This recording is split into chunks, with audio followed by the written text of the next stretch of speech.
Hello everyone and welcome to my Bachelor Nation official channel. I hope everyone is having a wonderful day. Before we begin, please hit the subscribe button and gives this video a thumbs up.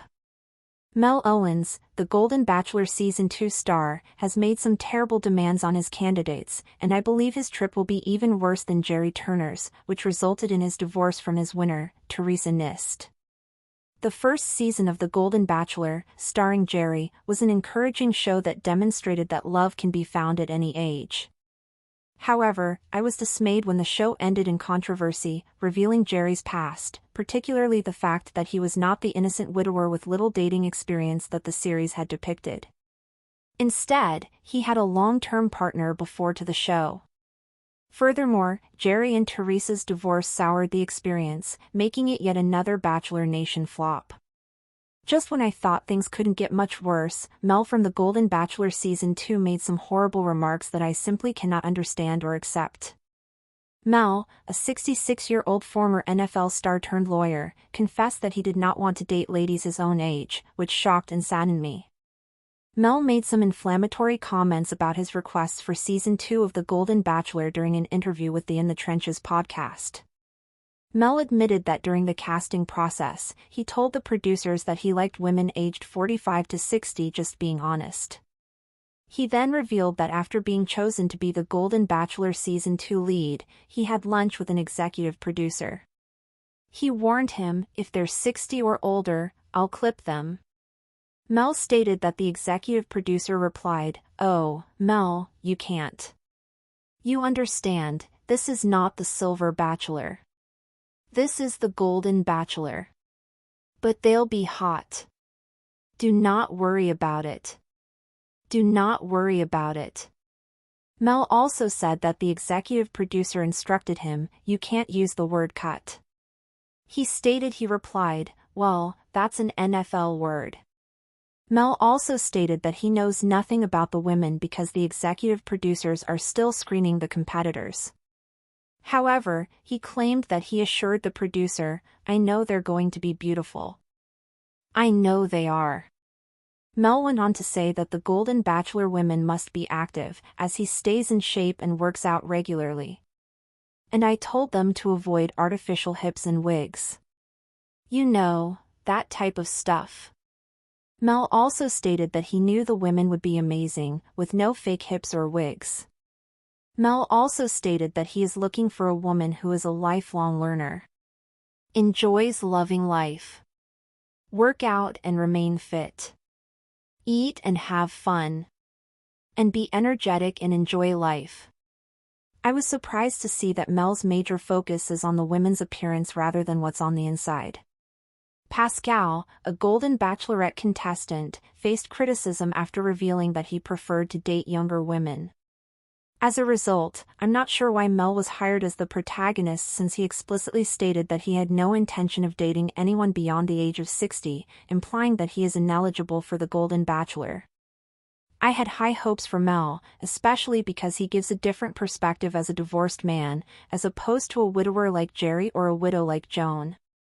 He was married for 25 years before divorcing his wife in 2020. They share 2 sons. However, I'm hoping Mel gets recast before the season starts. I fear he will undermine the core of the show. The first season of The Golden Bachelor included 22 women aged 60 to 75 competing for Jerry, who is 72 years old. He chose 70-year-old Teresa, one of 7 women over the age of 70 in the season, along with Kathy Swartz, Ellen, Sandra Mason, Patty James, Christina Kempton, and Pamela Burns, all of whom became fan favorites due to their vivacious personalities. Mel was really offensive when he stated that there would be lovely ladies, but then added that they would not have artificial hips. Sandra, one of the Golden Bachelor women, was 75 years old and one of the oldest contestants. She underwent 2 knee replacements, yet she still excelled in the show's pickleball event and was one of the most outgoing of the women. Of all, Mel has every right to date anyone he wants in real life, even if she's 20 years younger than him. However, I believe his open rejection of older women contradicts the notion of the Golden Bachelor. Mel is propagating the bad image that older women are invisible, which the first season of the show tried so hard to dispel. I don't want to see ladies in their 40s and 50s on The Golden Bachelor since they are too young to fulfill the show's aim. I find Mel's words insulting, but I'm also perplexed that the executive producer still cast him after he revealed such a major red flag. Because of his harsh statements regarding older women, I believe Mel will almost certainly fail to find love on The Golden Bachelor. The show may possibly have difficulty casting his season. I hope Mel is recast before The Golden Bachelor begins filming and that the replacement lead can bring the show back to its previous splendor. It's encouraging to learn that the Bachelor in Paradise Season 10 concept resulted in more couples ending their relationships. Perhaps without the pressure to become engaged, they were able to pursue their romances more naturally. These Bachelor in Paradise Season 10 spoilers are quite surprising. From the surprising couplings to the format shift, it's sure to be an exciting voyage. It will also be quite interesting to observe what happens with the golden contestants. Bachelor in Paradise Season 10 might be the show's much-needed rebirth. Or was it all an overreaction by passionate fans looking for drama? Psychologists and media analysts weighed in. We project our own desires onto celebrities, one said in an op-ed. Carrie Underwood may have just had a neutral expression, but fans interpreted it through the lens of their own disappointment. Another suggested that the tension between musical genres was part of a larger cultural conversation. It's not just about music. It's about representation, values, and belonging. Carrie Underwood has become a symbol of a certain tradition. When she seems disheartened, her fans take it personally. In a surprise twist, 2 weeks after the finale, Carrie finally broke her silence during an appearance on a Nashville radio show. When asked directly if she was upset by the finale results, she laughed. "Oh my goodness," she said. "People sure love a good story, don't they? Look, I think Jamal is incredible. He deserved that win. He worked so hard, and he's got a gift." I was shocked because I knew how close the vote was, but not upset. Not at all. When asked about John, she smiled. "He's like a little brother to me. I'm proud of him. I'll support his career however I can." But I wasn't mad. Y'all saw about 3 seconds of me standing up on TV. Don't read too much into it.